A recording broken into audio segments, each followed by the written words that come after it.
Y vamos a ir juntos a Segunda de Corintios, capítulo 1. Vamos a estar estudiando los versículos del 1 al 11. Hoy vamos a comenzar una nueva serie.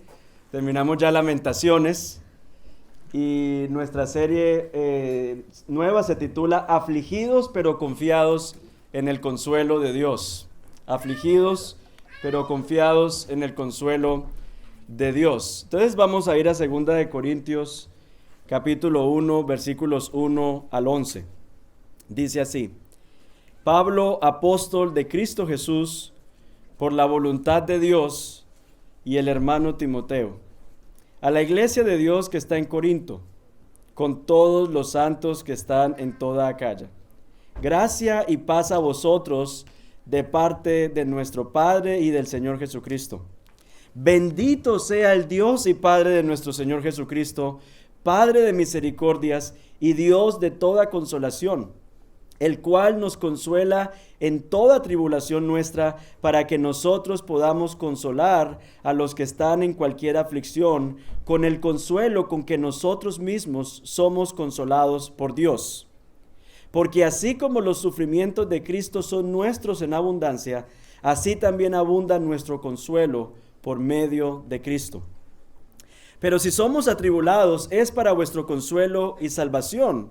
O si somos consolados, es para vuestro consuelo, que obra al soportar las mismas aflicciones que nosotros también sufrimos.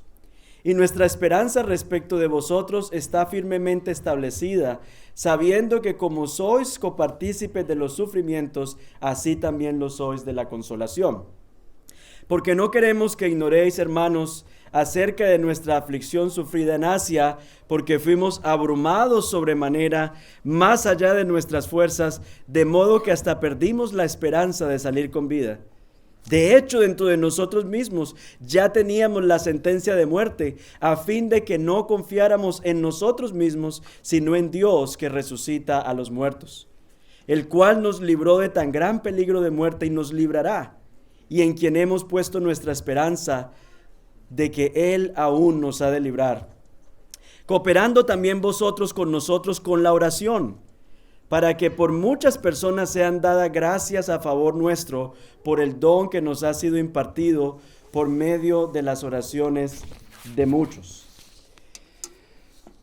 Padre, yo te doy gracias por este momento, gracias por permitirnos, Señor, estar aquí reunidos para escuchar tu voz, tu consejo. Yo oro de manera particular, Señor, que hoy podamos ser consolados por ti al escuchar tu palabra. Señor, este es un mensaje glorioso y perfecto, comunicado a través de un instrumento imperfecto. Y por eso te pido que sea tu Espíritu permitiéndome comunicar tu palabra con claridad, con fidelidad y con relevancia, Señor. Y también oro por nuestros corazones, que son obstinados, que son tercos, que tienen apatía, para que, Señor, no rehusemos, no rechacemos, no ignoremos tu palabra el día de hoy, sino que podamos ser transformados por ella. Bueno, el título del mensaje del día de hoy es Entre más aflicción, más consuelo. Curiosamente, el consuelo es una necesidad tan básica como lo es el alimento y el agua para el cuerpo. Es ese bálsamo que alivia el corazón adolorido. Es esa voz que susurra: todo estará bien en medio de la tormenta. Nosotros llegamos a este mundo llorando. No sé si se dan cuenta. Llegamos llorando. Y ese llanto es acallado por el consuelo de nuestra madre. Desde ese momento comenzamos a experimentar y a necesitar consuelo. Y hasta en el lecho de la muerte anhelamos escuchar palabras de aliento por parte de nuestros seres queridos. Hermanos, de la cuna a la tumba, nuestra vida está rodeada de los efectos del pecado. Y por lo tanto necesitamos ser consolados, pero nos va a ser muy difícil también encontrar consuelo. De hecho, yo al pensar en por qué este mensaje es importante, creo que es imposible perseverar en la vida cristiana con una fe inquebrantable sin el consuelo continuo de Dios. Sería imposible perseverar con una fe inquebrantable sin el consuelo de Dios. Y Pablo nos va a decir en este texto que Dios nos ofrece un consuelo que no solo sostiene, sino que transforma. No solo nos sostiene, nos transforma en medio de las dificultades. Y es interesante, un estudioso, Scott Hafemann, nota que de las 31 veces que ocurre esta palabra consuelo en el Nuevo Testamento, de las 31 veces, 25 están en 2 de Corintios y 17 en los versículos que acabamos de leer. O sea, en otras palabras, este pasaje dice consuelo, consuelo, consuelo, consuelo, consuelo, consuelo, consuelo. 17 están en el texto que acabamos de leer. Entonces vamos a estudiar 3 cosas. Vamos a ver qué es el consuelo. Vamos a ver cuál es la fuente del consuelo. Y vamos a mirar cuáles son los propósitos para los cuales Dios nos consuela. Vamos a comenzar con lo primero, ¿qué es el consuelo? Y yo no sé qué es lo primero que viene a su mente cuando usted escucha la palabra consuelo.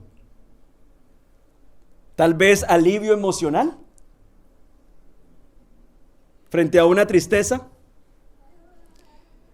Y eso es parte de la definición, pero la palabra consuelo que se utiliza aquí se puede traducir como ser llamado a estar al lado de alguien para prestarle ayuda, consejo y ánimo. O sea, consolar es estar al lado de alguien para prestarle ayuda, consejo y ánimo. Ahora, entendemos más la importancia y la necesidad de este consuelo cuando en el pasaje vemos que Pablo habla de 2 tipos de aflicciones en las cuales somos consolados. En el versículo 4, él dice para que podamos consolar a los que están en aflicción, y esa palabra aflicción está conectada con esa angustia emocional.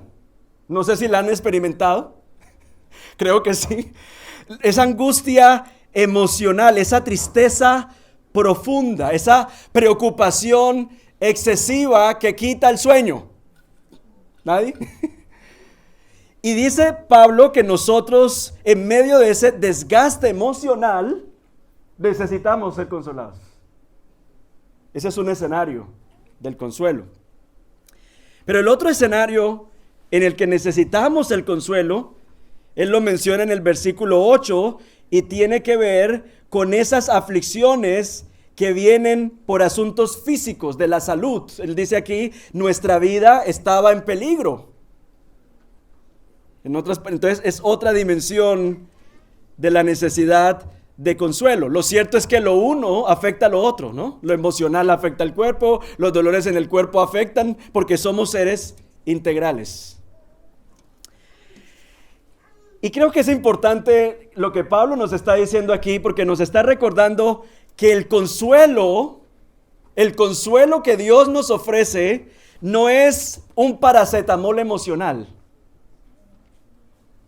No es un analgésico emocional, como cuando le dicen a uno, no, mira, ve y te comes un helado. Si estás triste, ve y pasea al perro. Y ya cuando regreses a la casa te vas a sentir mucho más relajado, tienes que salir a correr y a respirar. La meditación de pronto te ayuda un poco para que alivies esa tensión que tienes. No es un analgésico emocional, porque lo que nos está diciendo aquí Pablo es que el consuelo, este consuelo hace algo en nosotros. Este consuelo reaviva el espíritu, renueva las fuerzas.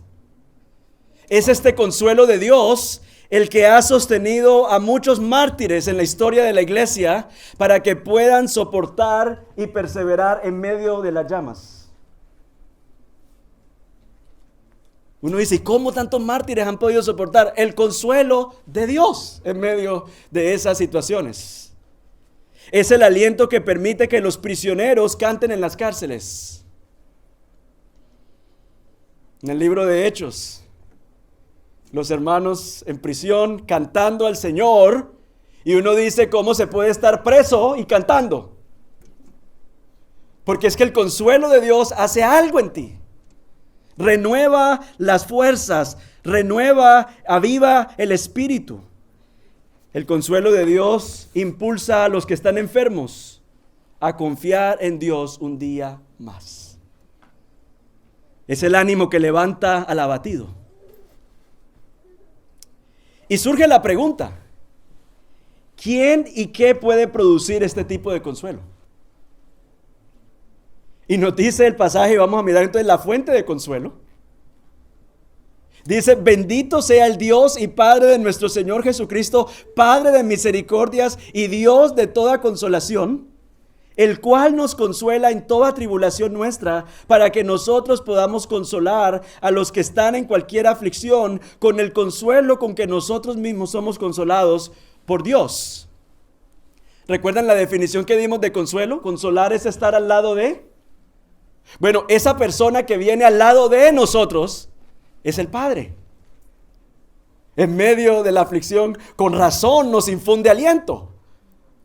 Porque no es mi amigo, no es mi parcero, no es mi mate, el que simplemente me pone el brazo. No, Dios es el Dios de toda consolación. Y Pablo no está diciendo aquí que Dios es el Dios de toda consolación porque nos consuela. Como cuando uno dice, no, es que como esta persona apaga incendios es bombero. Como Dios, entonces por eso es el Dios de consolación. Eso no es lo que él está diciendo. Él comienza diciéndonos el carácter de Dios. Él es el Dios de toda consolación, y ya que esa es su esencia, ya que ese es su deseo, ya que eso está en su carácter, entonces por eso Dios nos consuela.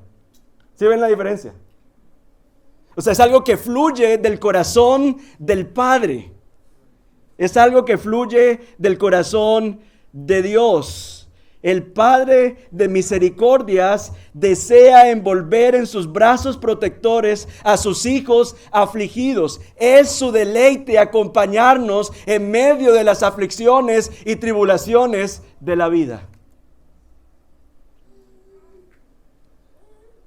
Miremos también nosotros que dice el texto, no que Él es el Dios de consolación, sino que nos dice que es el Dios de toda consolación.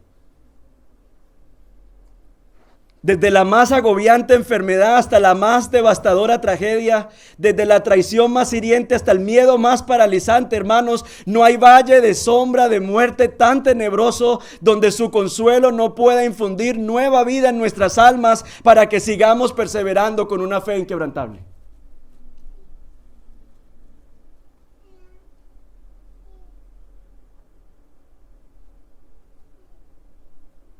Ahora uno dice, listo, Él es la fuente de toda consolación. Y la pregunta es, ¿qué es eso que trae consuelo a nuestra vida? O sea, ese es el quién, Él es el Dios de toda consolación, la fuente. Pero también hay un qué. Y miren que es interesante que Pablo nos dice que el consuelo viene del Padre, pero por medio de Cristo. Y eso lo vemos en el verso 5. Porque así como los sufrimientos de Cristo son nuestros en abundancia, así también abunda nuestro consuelo por medio de Cristo. Y luego el versículo 9 dice, a fin de que confiáramos en que Dios resucita a los muertos. Por eso el consuelo que nos ofrece el Señor no es simplemente, como decía ahorita, un analgésico emocional, sino que este consuelo viene de una convicción. Y esa convicción de la que viene nuestro consuelo es básicamente esta: la victoria que Cristo en la cruz y con su resurrección ganó. Cuando eso hace clic, ¿cómo Dios nos consuela? Permitiendo que esa verdad de la victoria de Cristo sobre la muerte en la cruz con su resurrección haga clic en nuestro corazón. Y cuando esa verdad hace clic en nuestro corazón, entonces ahí nuestra alma experimenta el alivio, el descanso y el impulso que necesita para poder continuar. Pero Pablo dice aquí otra cosa. Nos dice, Él es el Dios que resucita a los muertos. Cuando estamos sin esperanza y pensamos que ya no hay nada que hacer, el poder de la resurrección nos recuerda que Dios siempre puede obrar cuando todo está perdido.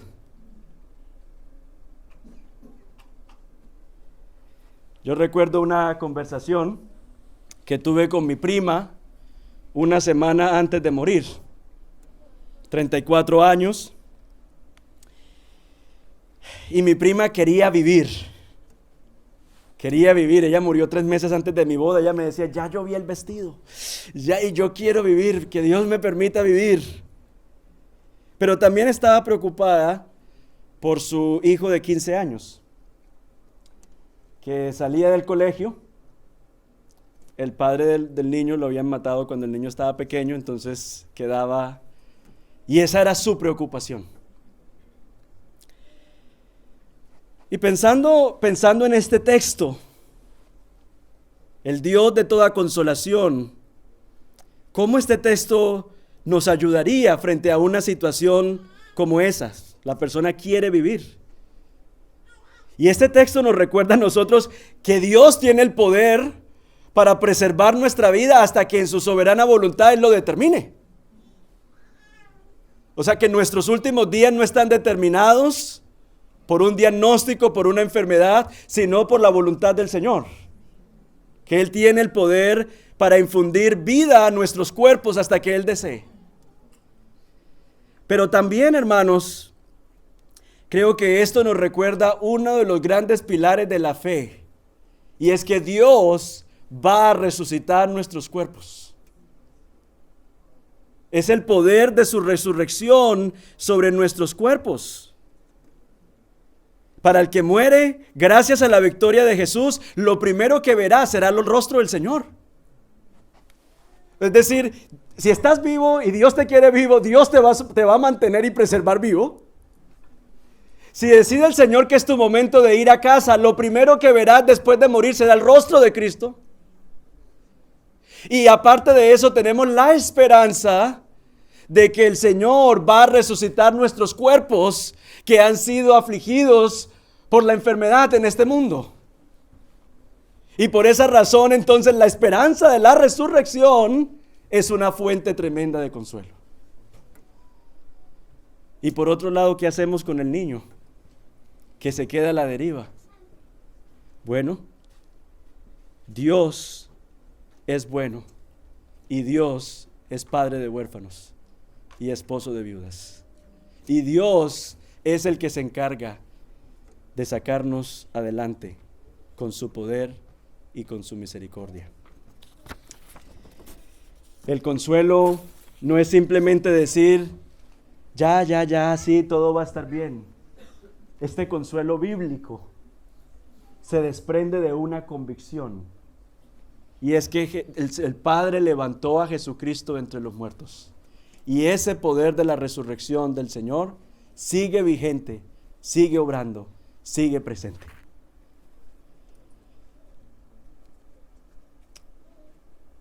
Por eso cuando Pablo piensa en el Padre de toda consolación y ese privilegio que tenemos tú y yo de tener una esperanza a través de la obra de Jesús, Pablo dice, es que yo no puedo decir esto sino en otra forma de alabanza. Por eso dice, bendito sea el Dios y Padre de nuestro Señor Jesucristo. Porque es que cómo más expreso yo este grandioso privilegio que tenemos nosotros los creyentes de saber que en medio de nuestras aflicciones hay alguien que viene al lado nuestro y es nuestro Padre. Y no lo hace refunfuñando, no lo hace por obligación, no lo hace por quedar bien, lo hace porque le place y porque desea caminar junto a sus hijos afligidos. ¿Cómo más vamos a responder a eso? Si no en adoración y gratitud por su obra. Hemos visto entonces qué es el consuelo, hemos visto la fuente de consuelo. Pero Pablo nos va a decir que hay 3 propósitos en este texto para Dios darnos el consuelo. Hay 3 razones por las cuales Dios a nosotros nos da su consuelo.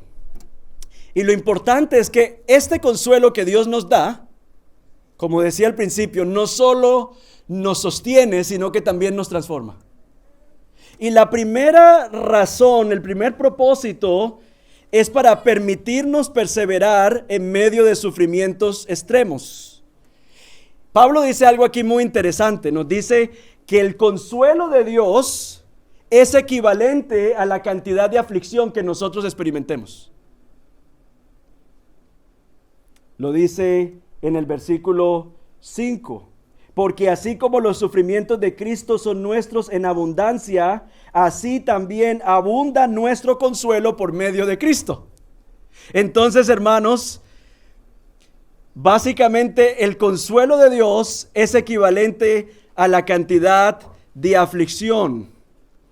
Dicho de otra manera, no hay situación, por más fuerte que sea, que Dios no iguale con su consuelo. No hay situación, por más fuerte que sea, que Dios no iguale con su consuelo. O déjame lo digo de otra manera, no hay situación que supere la capacidad de Dios para infundir aliento en nosotros.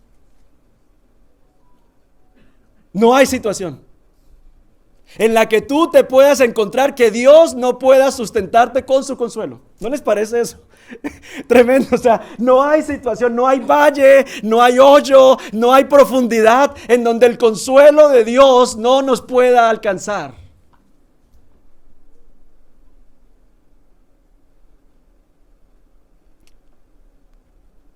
Y este pasaje me impacta mucho porque nosotros solemos medir el amor de Dios. ¿Por qué tanto nos evita pasar por sufrimientos?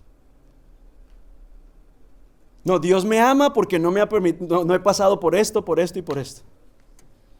Y creo que esto replantea esa pregunta.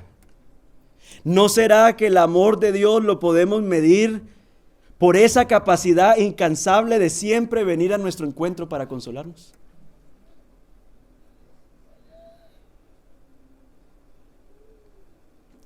Porque nos pasa con personas que están afligidas.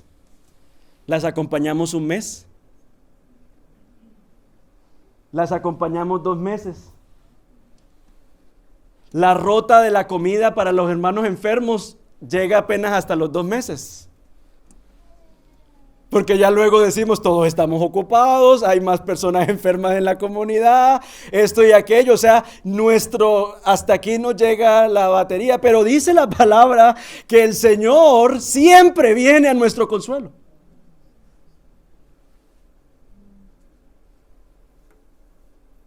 O sea, no midamos el amor de Dios porque tanto nos evita sufrir, porque vivimos en un mundo quebrado por el pecado y el sufrimiento es parte de la vida. La bendición que el creyente tiene es que tiene al Padre de toda consolación, que siempre, siempre, siempre viene a su encuentro.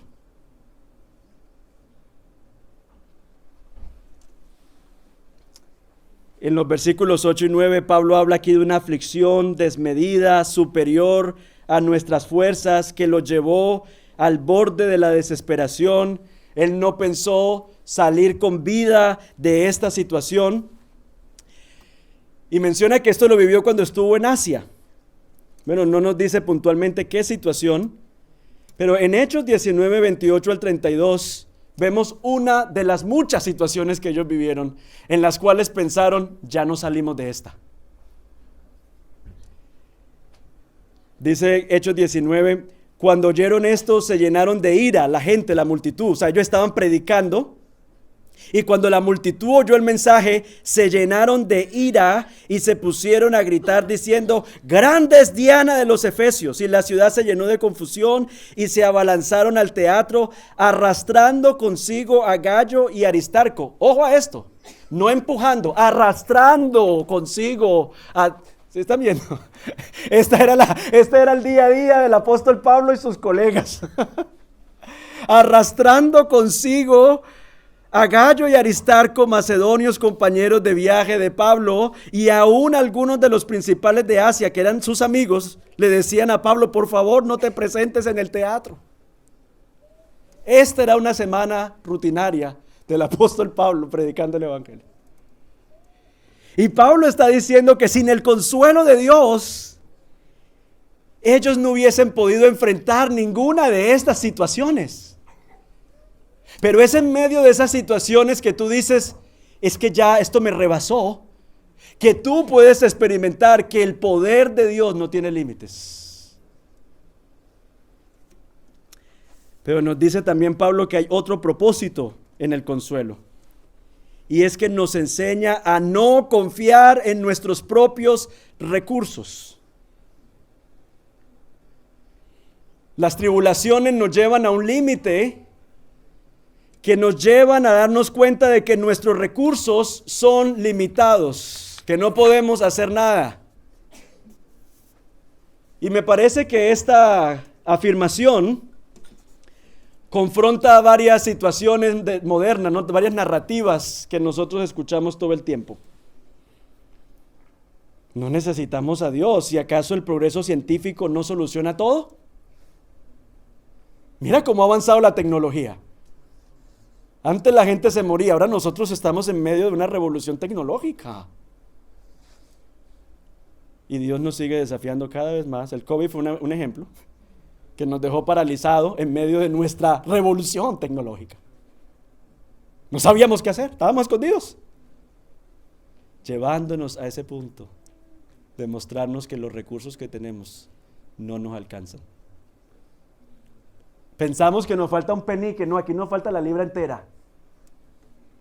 No nos alcanzan los recursos. Y esto nos enseña a no descansar en nuestros propios recursos ni en nuestras propias soluciones.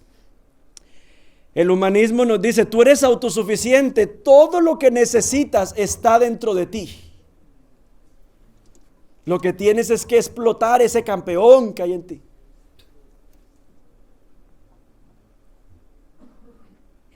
Y por el contrario, esto a nosotros nos recuerda que solo el Padre es Dios de consolación.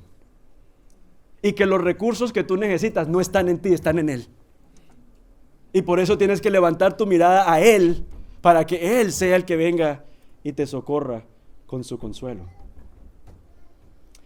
Por otro lado, algunos dicen: yo lo que tengo es mi verdad, y mi verdad está basada en mis experiencias, y yo no confío en eso y que verdades absolutas, sino que cada uno tiene su verdad. Mateo tiene su verdad, Daniel tiene su verdad, Mayra tiene su verdad, Oscar tiene su verdad, y cada cual que viva con su verdad.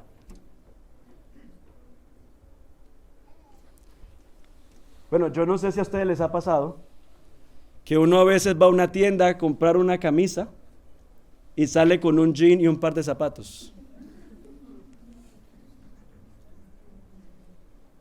O uno dice: tengo unas ganas de un sancocho, y llega ya Elephant y termina comiendo bandeja paisa. Así de reliable es nuestra objetividad. Que hoy queremos una cosa y mañana otra. Entonces, qué bendición, qué privilegio tenemos nosotros, que en medio de nuestro estado emocional cambiante, Dios nos ha dado su verdad, Dios nos ha dado su palabra. Y esta palabra y esta verdad trae a nuestra vida convicción y nos evita ser presos, esclavos de nuestras emociones. Pero hermanos, el tercer propósito que menciona Pablo aquí es que Dios nos consuela para equiparnos para acompañar a otros. Dios nos consuela para equiparnos para acompañar a otros. Dios nos capacita con su consuelo, ánimo, porque a través de esas aflicciones que tú estás viviendo y el consuelo que Dios te está dando, Dios no solamente te está consolando a ti, sino que está alineando tus manos, moldeando tus manos para que sean de la medida exacta de otras manos que necesitan ser tocadas por Dios.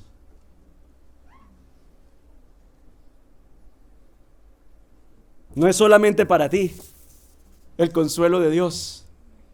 No, y yo recuerdo que cuando estaba pasando por ese cáncer, Dios fue tan lindo conmigo y me sustentó y no sé qué. Hermano, Dios no te sacó de ese cáncer solamente para que tú digas, ay, qué rico, seguí viviendo y comiendo empanada. No, Dios te infundió su poder en ti para que tú seas un testimonio andante de que Dios tiene el poder de resucitar de en medio de los muertos, para que tu testimonio sea de ánimo a otra persona. Dios te toca con su consuelo, no solamente para aliviarte a ti, sino para equiparte, para tocar otras vidas que están en necesidad.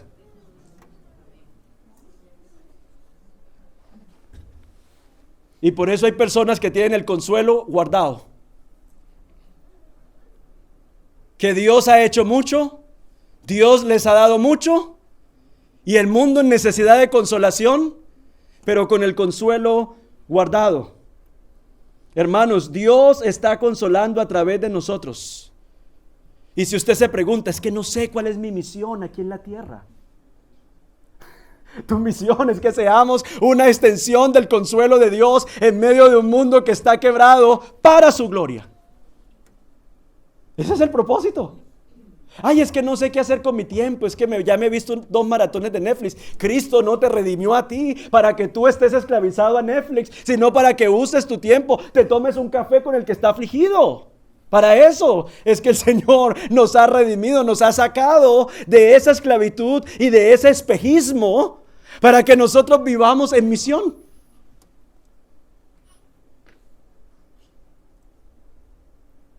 No, es que yo no sé qué compartir, yo no tengo nada que compartir. No me diga ninguno aquí que Dios en su vida no ha hecho nada.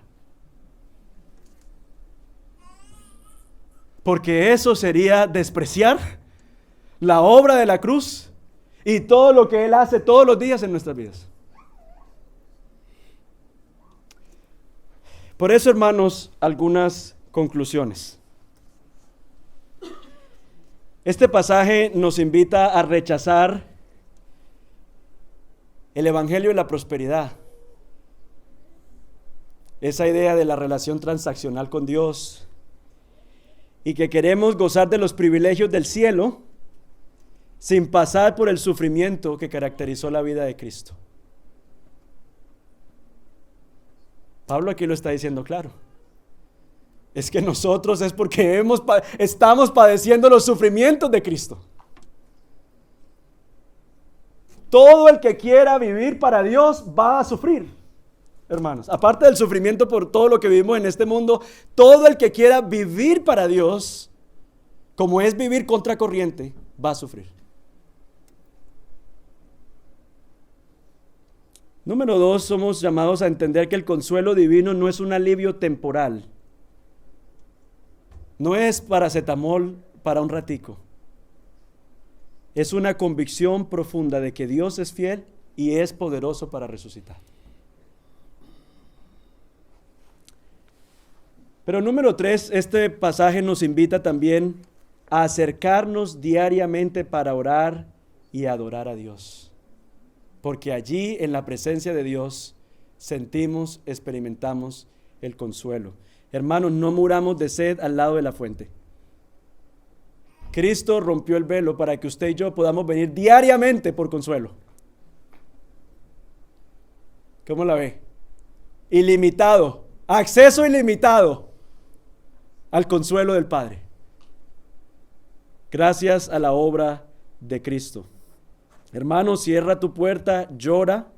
Dios ya sabe lo que tú estás pasando, sí, pero saca el taco, saca lo que tienes ahí en su presencia para que encuentres allí descanso y seas pastoreado por el Señor.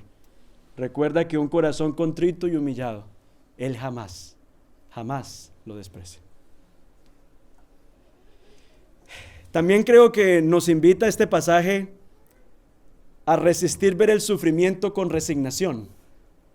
Es que esto fue lo que tocó. Si estamos en Cristo, el poder de Dios para resucitar sigue vigente. Y una última conclusión de este pasaje que no tiene tanto que ver con ustedes, sino con los que estamos en el ejercicio del ministerio pastoral. Porque Pablo dice aquí que los hermanos a través de sus oraciones los consolaron a ellos. Entonces, hermanos, consuélennos. Consuélenos con sus oraciones. Consuélenos con un mensaje de ánimo. Porque nosotros tenemos un desafío particular, que es modelar el evangelio delante de ustedes. Y muchas veces hay oposición, hay agotamiento físico, emocional, y nosotros no dejamos de ser personas, seguimos siendo ovejas. Y por eso Pablo dice, nosotros ya pensábamos que no, que ya teníamos sentencia de muerte, pero ustedes, hermanos, con sus oraciones nos han consolado. Así que, hermanos, los animamos a que también recuerden eso, que nosotros tenemos un llamado particular en medio de la comunidad y necesitamos el consuelo de Dios. Amén.